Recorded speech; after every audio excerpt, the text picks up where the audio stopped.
नमस्कार,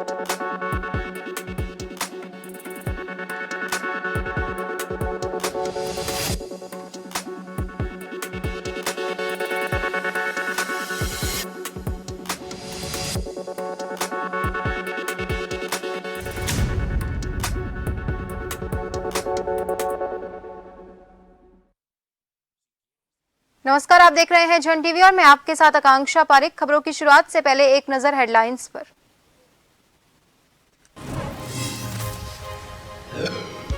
अंतर्राष्ट्रीय योग दिवस आज हरिद्वार में आयोजित कार्यक्रम में सीएम धामी ने की शिरकत। आसन कर लोगों को दिया स्वस्थ रहने का संदेश। जागेश्वर में मुख्यमंत्री ने किया संबोधित।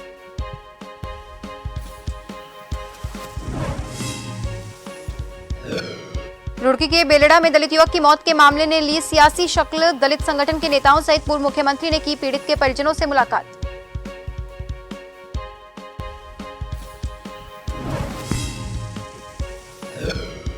उत्तराखंड के रामनगर में अवैध अतिक्रमण के खिलाफ अभियान। रानीखेत मार्ग पर टीम ने सामान जब्त कर काटे चालान। लोगों ने कार्रवाई का जताया विरोध।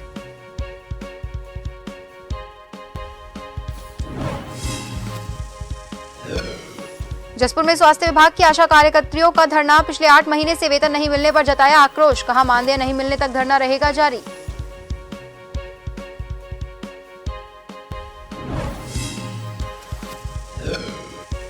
और मानसून से पहले सचेत हुआ प्रशासन। जलभराव और डेंगू को पनपने से रोकने के लिए टीमें की तैनात। आपदा कंट्रोल रूम किया तैयार। अधिकारी 24 घंटे रखेंगे चालू मोबाइल।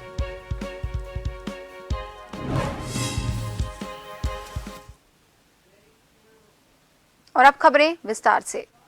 अंतर्राष्ट्रीय योग दिवस के मौके पर उत्तराखंड के मुख्यमंत्री पुष्कर सिंह धामी हरिद्वार के पतंजलि योग पीठ पहुंचे। यहां उन्होंने हजारों साधकों और बाबा रामदेव बालकृष्ण आचार्य के साथ योग किया। मुख्यमंत्री पुष्कर सिंह धामी ने कहा कि ये मेरे लिए बड़ा सौभाग्य है। यहां पर हजारों 20,000 से ज्यादा लोगों के साथ पूज्य स्वामी जी के सानिध्य में सभी ने योग विधाएं सीखी। मुख्यमंत्री धामी ने कहा कि हम उत्तराखंड को योग क्षेत्र में, अध्यात्म के क्षेत्र में, संस्कृत के क्षेत्र में उत्तराखंड को विकसित करने के लिए प्रयास करेंगे और ये हमारा विकल्प नहीं संकल्प है। इस योग दिवस के दिन ये संकल्प है कि उत्तराखंड विश्व का सर्वश्रेष्ठ राज्य बने।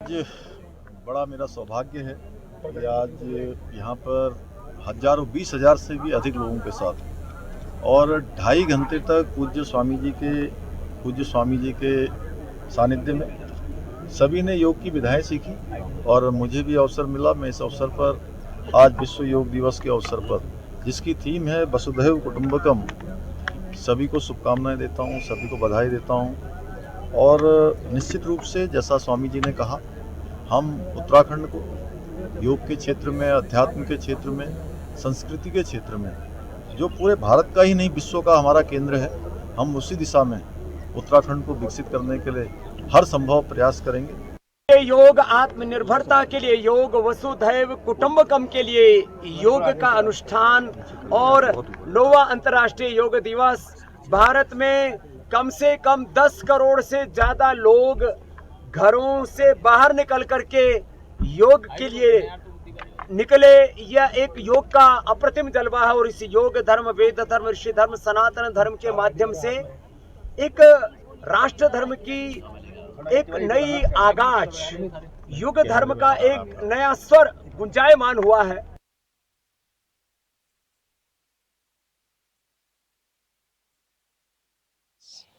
9वें अंतर्राष्ट्रीय योग दिवस पर मुख्यमंत्री पुष्कर सिंह धामी हरिद्वार के पतंजलि योग पीठ पहुंचे, जिन्होंने बाबा रामदेव के साथ हजारों साधकों के साथ योग किया।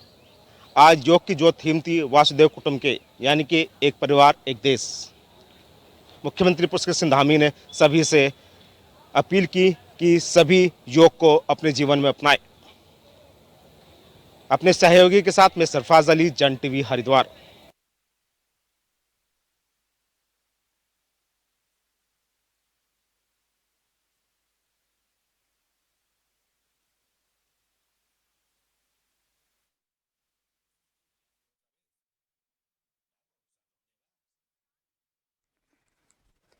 अंतर्राष्ट्रीय योग दिवस पर उत्तराखंड में कई जगह कार्यक्रम आयोजित हुए। इस कड़ी में अल्मोड़ा के जागेश्वर धाम में योगाभ्यास कार्यक्रम का आयोजन किया गया, जिसमें सूबे के मुख्यमंत्री पुष्कर सिंह धामी ने शिरकत की। इस दौरान योग करने आए लोगों को सीएम धामी ने संबोधित भी किया और योग करने के महत्व के बारे में बताया।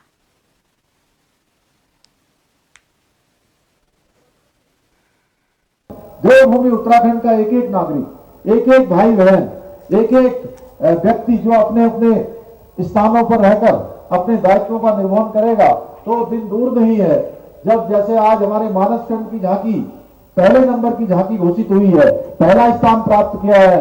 उसी प्रकार से हम हिंदुस्तान के हर श्रेष्ठ में हमारा राज्य अग्रणी श्रेणी में आएगा, हिंदुस्तान के श्रेष्ठ राज्यों में हमारी गिनती होगी।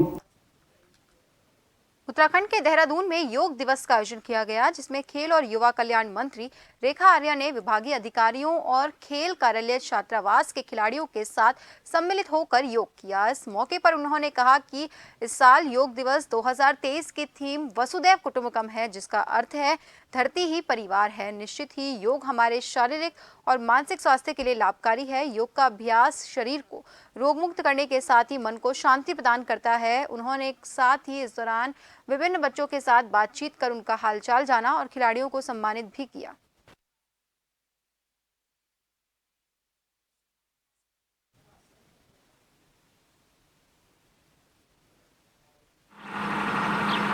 अंतर्राष्ट्रीय योग दिवस के माध्यम से मैं अपने समस्त प्रदेशवासियों को, देशवासियों को योग दिवस की बहुत शुभकामनाएं देती हूं। और ये योग दिवस हमारी संस्कृति का हिस्सा है, जिसको कि एक परिचय जो है प्रधानमंत्री मोदी जी ने उसको अंतर्राष्ट्रीय योग दिवस के रूप में देने का काम किया है।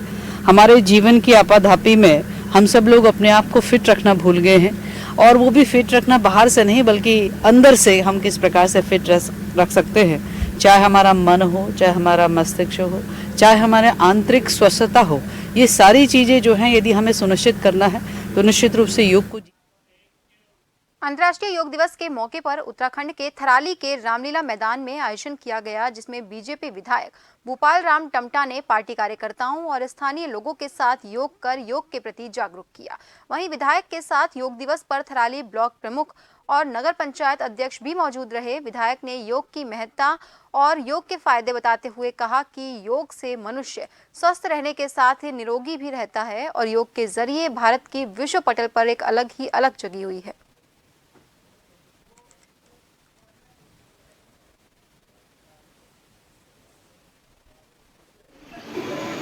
हमारे देश के यशस्वी प्रधानमंत्री जी ने 27 सितंबर 2014 को देश की शुरुआत की थी और अंतर्राष्ट्रीय महासभा में इस प्रस्ताव को रखा, और 2015 से पूरे विश्व में अंतर्राष्ट्रीय योग दिवस के रूप में मनाया जा रहा है। आज संयोजक हमारी इस विधानसभा में इसके संयोजक श्री भास्कर पांडे जी थे। यहाँ पर हमारे मंडल के अध्यक्षगण, हमारे बहुत सारे कार्यकर्तागण और योग कर रहे हैं, हमारे प्रमुख राज्य यहाँ पर उपस्थित थी और सबके अच्छे प्रबंधन से यहाँ पर योग दिवस का कार्यक्रम मनाया गया। उत्तराखंड के जनपद उत्तरकाशी में अंतर्राष्ट्रीय योग दिवस धूमधाम से मनाया गया। गंगा के उद्गम स्थल गोमुख से पूरे जनपद में योग दिवस मनाया गया। गंगोत्री धाम में विधायक सुरेश चौहान और जनपद मुख्यालय में जिलाधिकारी अभिषेक रुहेला ने योगाभ्यास किया। गंगा आरती घाट के पास आईटीबीपी के जवानों और स्थानीय लोगों ने कई प्रकार के योगासन किए। योग भारतवर्ष की प्राचीन पद्धति है, जिसमें आध्यात्मिक, शारीरिक और मानसिक क्रियाओं का जोड़ने का एक सरल तरीका है।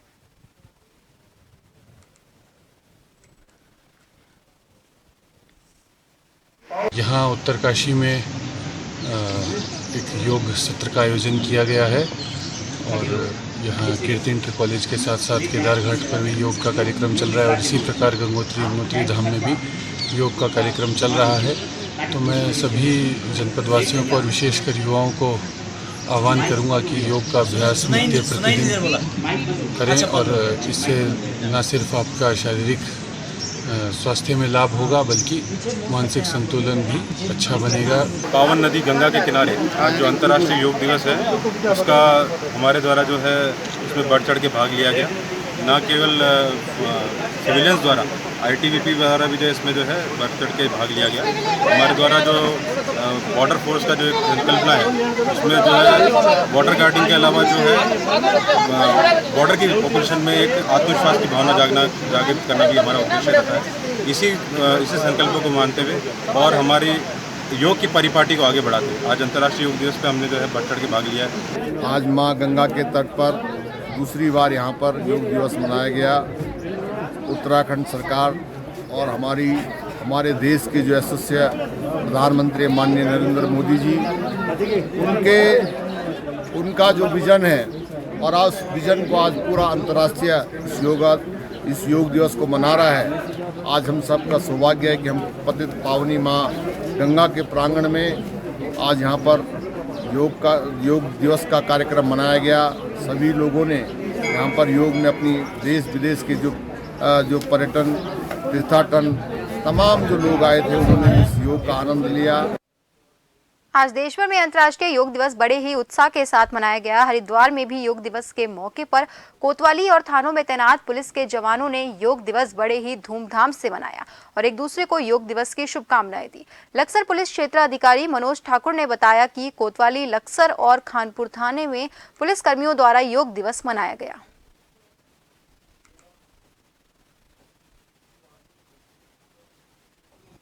देखिए, जैसा कि विदित है कि आज अंतर्राष्ट्रीय योग दिवस है, उसके उपलक्ष्य पे आज पूरे ज़िले में, पूरे प्रदेश में, पूरे भारतवर्ष में योग दिवस मनाया गया। उसी क्रम में मेरे सर्कल लक्सर में कोतवाली लक्सर और थाना खानपुर दोनों में ही जो है योग दिवस के क्रम में जो कर्मचारी हैं उनके स्वास्थ्य लाभ के लिए योग प्रशिक्षण दिया गया। और सभी से अपील है कि योग का जितना पालन कर सके वो पालन करें, वो आपके स्वास्थ्य के लिए लाभदायक। और फिलहाल खबरों में रुकेंगे एक छोटे से ब्रेक के लिए, जल्द हाजिर होंगे। बने रहिए जन टीवी के साथ।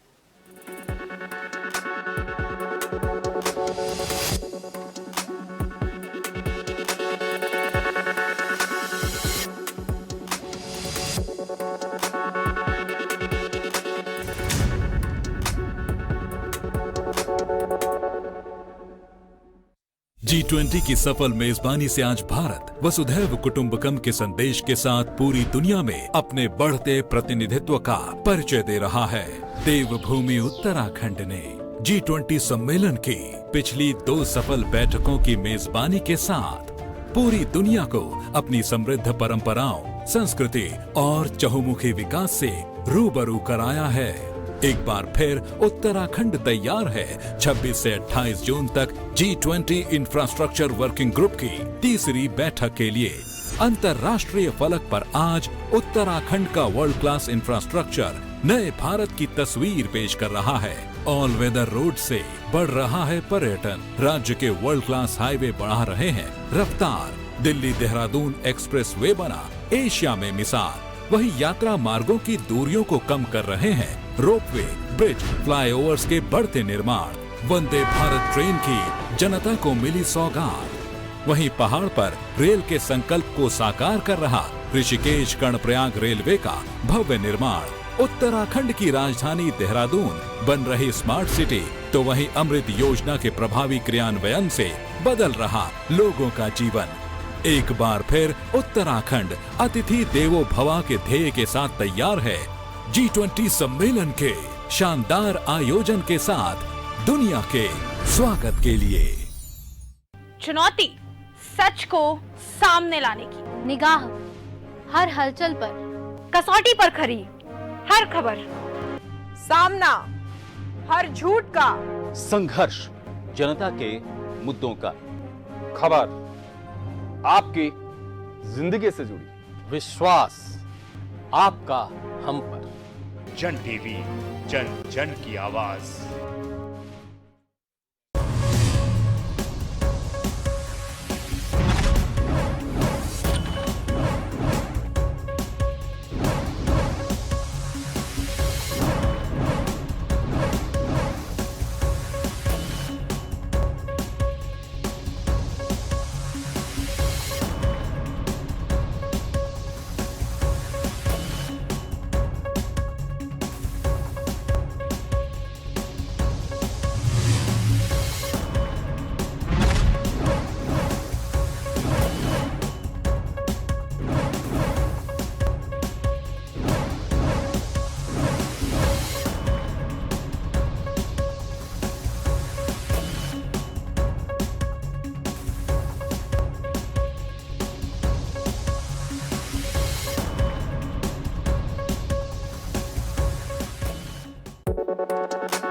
बाद एक बार फिर से आप सभी का स्वागत है। बढ़ते हैं अगली खबर की ओर। विश्व योग दिवस के मौके पर केंद्र सरकार की प्रदर्शनी भी आयोजित की गई। योग दिवस में बीजेपी के कई नेता और आम लोग मौजूद रहे। इस दौरान बीजेपी के प्रदेश महामंत्री राजेंद्र सिंह बिष्ट ने कहा कि भारत एक आध्यात्मिक देश है और साल 2014 में नरेंद्र मोदी ने योग को अंतर्राष्ट्रीय स्तर पर पहचान दिलाई थी।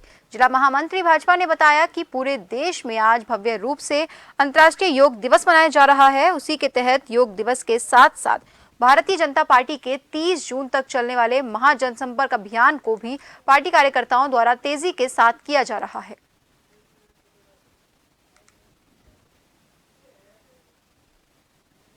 नवंबर 2014 को इस देश के प्रधानमंत्री नरेंद्र मोदी जी ने योग दिवस के लिए अंतर्राष्ट्रीय स्तर पर 185 देशों के अंदर संयुक्त राष्ट्र संघ पर योग दिवस के मनाने के लिए प्रस्ताव रखा।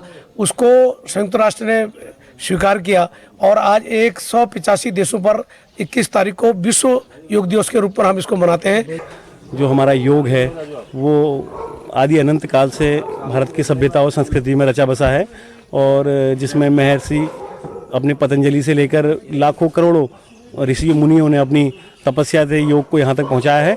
उसको ब्रांडिंग और पॉलिसिंग हमारे आदरणीय नरेंद्र मोदी जी ने, आदरणीय रामदेव जी ने करी है और मोदी जी ने उसको अंतर्राष्ट्रीय स्तर पे एक अच्छा नाम दिया है, जिससे आज यूएन में भी आज नरेंद्र मोदी जी अमेरिका में भी जाके आज योग का वो कर रहे हैं, प्रचार प्रसार कर रहे हैं और पूरे 185 देश दुनिया के आज योग कर रहे हैं और हिमालय से लेकर कन्याकुमारी तक और समुद्र के अंदर से लेकर आसमान तक हर जगह आज योग हो रहा है। तो ये बहुत अच्छी उपलब्धि, बहुत बड़ी उपलब्धि हमारे देश के लिए है। योग दिवस के मौके पर सूचना महानिदेशक बंशीधर तिवारी ने देहरादून के निवासियों के लिए ऐलान किया है।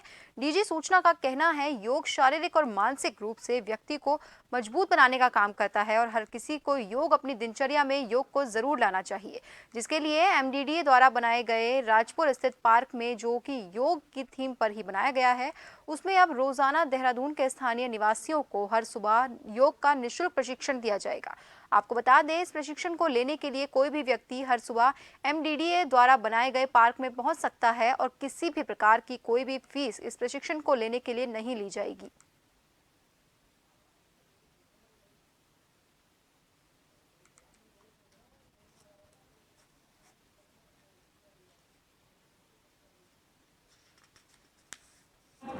तन के साथ मन को भी शांति और सुकून देने की एक क्रिया है और जो हम कहते हैं कि prevention is better than cure, तो रोगों को दूर रखने का भी एक बड़ा ये कहें हमारे जो प्राचीन शास्त्र हैं, जो आयुर्वेद है, उसकी एक ऐसी पद्धति है कि योग अपना करके हम निरोग और स्वस्थ रख सकते हैं अपने को, साथ ही मन को प्रसन्न भी रख सकते हैं। एक राजपुर पार्क एमडीडीए ने बनाया हुआ है और उसमें वो योगा पार्क की थीम पर ही बना है। वहीं अगली खबर देहरादून से है, जहां पूर्व पीसीसी चीफ और बीकेटीसी के पूर्व अध्यक्ष रहे गणेश गोदियाल ने मौजूदा बीकेटीसी के अध्यक्ष सहित धामी सरकार को भी कटघरे में खड़ा किया है और उन्होंने कहा कि जब गर्भगृह को स्वर्ण मंडित किया जा रहा था, उस दौरान बीकेटीसी के अध्यक्ष अजेंद्र अजय ने बयान देकर कहा था कि दानी 230 किलो सोना दान कर गर्भगृह को स्वर्ण मंडित करना चाहते हैं, लेकिन जब सोशल मीडिया पर सोने की गुणवत्ता पर सवाल उठे तो बीकेटीसी ने केवल 23 किलो ही बताया। उन्होंने कहा कि आखिरी 270 किलो सोना कहां गया। वहीं पूर्व मुख्यमंत्री हरीश रावत ने कहा कि इस पूरे प्रकरण पर मुख्यमंत्री पुष्कर सिंह धामी को आगे आकर जवाब देना चाहिए।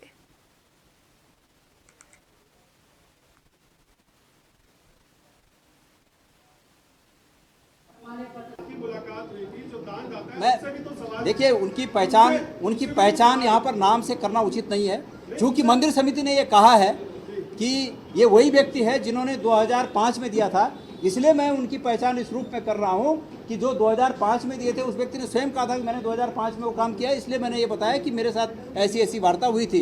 बाकी इंडिविजुअल किसी का नाम यहाँ से लेना मैं उचित नहीं समझता। कि जो सवाल हमने उठाए हैं, जो सवाल केदार सभा ने उठाए, उन सवालों का यदि उनके पास कोई तर्कसंगत जवाब है तो शासन स्पष्टीकरण क्यों नहीं दे रहा? मुख्यमंत्री स्पष्टीकरण क्यों नहीं दे रहे? रहा सवाल कि इन सवालों को उठाने के लिए वो एक ढाल का इस्तेमाल कर रहे हैं कि साहब आस्था पर चुप। अब ये सिद्ध करना महत्वपूर्ण है कि जो लोग सवाल उठा रहे हैं वो लोग आस्थावान हैं या जिन लोगों ने आस्था की आड़ में इस तरीके का खेल किया है वो लोग आस्थावान। केदारनाथ मंदिर में सोने को लेकर फैल रही अफवाहों को लेकर कांग्रेस के पूर्व प्रदेश अध्यक्ष गणेश गोदियाल ने बीकेटीसी पर हमला बोला। उन्होंने कहा कि 2005 में एक कारोबारी ने बद्रीनाथ में 50 किलो सोना दिया था, उसका भी कलर उतरकर तांबा दिखाई देने लगा। कांग्रेस नेताओं ने कहा कि बीकेटीसी 230 किलो के स्वर्ण मंडित का जवाब दे। इस दौरान प्रेस वार्ता में प्रदेश अध्यक्ष करण महारा, पूर्व मुख्यमंत्री हरीश रावत मौजूद रहे, जिन्होंने सरकार से इस मामले की SIT जांच की मांग की। खुलासे के बाद कि वहाँ पर जो लगी 3 महीने 4 महीने पहले जो सोने की परतें हैं जिससे सभा मंडित को स्वर्ण मंडित किया गया, वो परतें सोना छोड़कर तांबा दिख रहा है, पीतल दिख रहा है। इस शंका पर जो कि सोशल मीडिया के माध्यम से हम सबको भी दिख रहा है, मुझे भी ये शंका है कि केदारनाथ में अभी जो प्रकरण सोने का है, जो सोना लगा है, वो वास्तव में सोना है और है या नहीं है या कितना है। इसके लिए एक सरकार विशेष SIT का गठन करे। मंदिर समिति ने जो पहले 230 किलो का प्रचार किया कि 230 किलो सोने से काम किया जा रहा है और अब 23 किलो बताया, तो ये 1-0 मतलब ये 1-0 कैसे कम हो गया, इसका मंदिर समिति जवाब दे।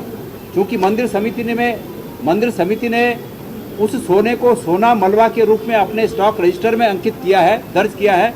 उन्होंने किस आधार पर उस सोने को अपने स्टॉक रजिस्टर में अंकित किया, जबकि उनको सोना न तो दिया गया। उनका कहना है कि वो तो सीधा उस दानदाता ने स्वयं ही उसका काम किया, स्वयं लगाया। तो जब उनको नहीं दिया गया तो उन्होंने कैसे आश्वस्त हैं कि वो 23 किलो सोना था। देहरादून के गढ़वाल कमिश्नर कार्यालय में प्रदेश भर में ट्रैफिक व्यवस्था को सुचारू रूप से चलाने के लिए RTO की बैठक की गई, जिसमें पूरे प्रदेश से तमाम RTO अधिकारी मौजूद रहे। बैठक में कई नियम लागू किए गए, वहीं कई पर संशोधन किया गया है। शहर में प्रदूषण, आमजन की सुरक्षा, ई-रिक्शा और पर्वतीय मार्गों को लेकर RTA के निर्णय आदि को लेकर चर्चा की गई।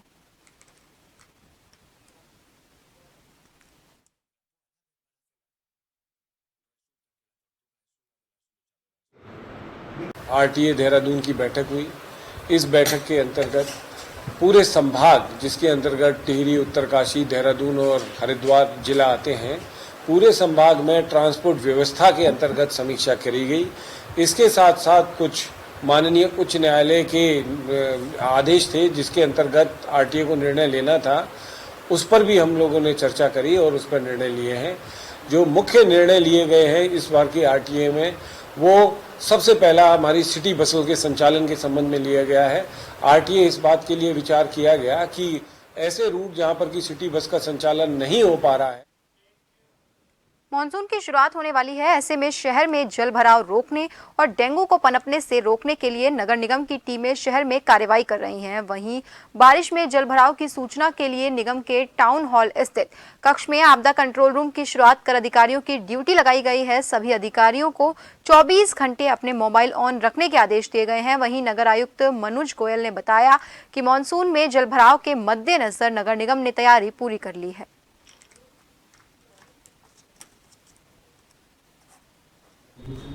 नगर निगम के अंतर्गत मानसून काल के दृष्टिगत आपदा कंट्रोल रूम की स्थापना करी, जिसके नोडल मुख्य नगर स्वास्थ्य अधिकारी एवं अधिशासी अभियंता नगर निगम देहरादून संयुक्त रूप से रहेंगे। इसमें QRT क्विक रिस्पांस टीम्स का भी गठन किया गया है। विभिन्न QRT को अलग अलग वार्ड्स इसमें उपलब्ध कराए गए हैं। 24/7 की इसमें ड्यूटीज़ लगाई गई हैं। कई जल भराव की समस्या उत्पन्न होती है तो इसमें इक्विपमेंट्स के साथ ट्रॉलीज और रिस्पांस व्हीकल्स जो पंप इत्यादि ले जाके मौके पे समाधान कराने का प्रयास करेंगे।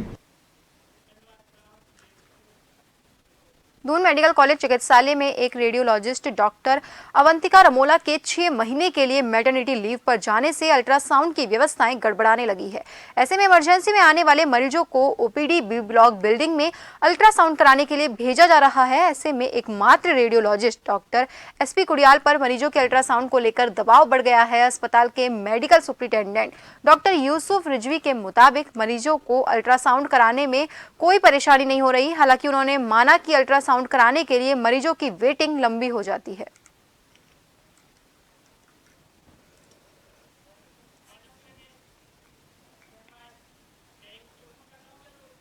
और फिलहाल के लिए इस बुलेटिन में इतना ही। बने रहिए जन टीवी के साथ। नमस्कार।